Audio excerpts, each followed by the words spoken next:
HOAs. Are they for everybody? Are they for you? There are pluses and minuses. A plus is if you live in a community with a nice pool, nice gym, social club, whatever, it's all taken care of with the HOA. Your cable's taken care of. Your sprinklers, your lawn could all be taken care of. You're going to pay the price. HOAs do go up in price, so that's a problem. You have a problem neighbor, HOA will take care of that sometimes. Everybody's forced to keep their houses up, their grass neatly done.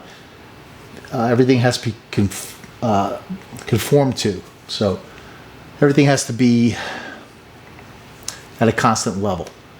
So yeah, HOA is good. There are some negatives to it. Me personally, I like an HOA. But I argue with myself about it all the time. Matter of fact, this guy, yeah. will probably tell you he doesn't like an HOA. Nice hat. All right. HOAs. Go ahead. I don't like them. Never did. Next house will not have an HOA. Yeah, there's some good stuff from it. I mean, less maintenance. But you know what? I don't want to be told if I can have a boat in my driveway.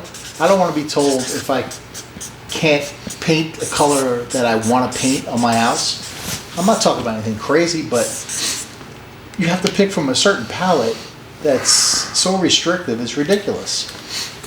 Yeah, the positive is that all the houses will look kind of uniform, but I want to make that choice myself.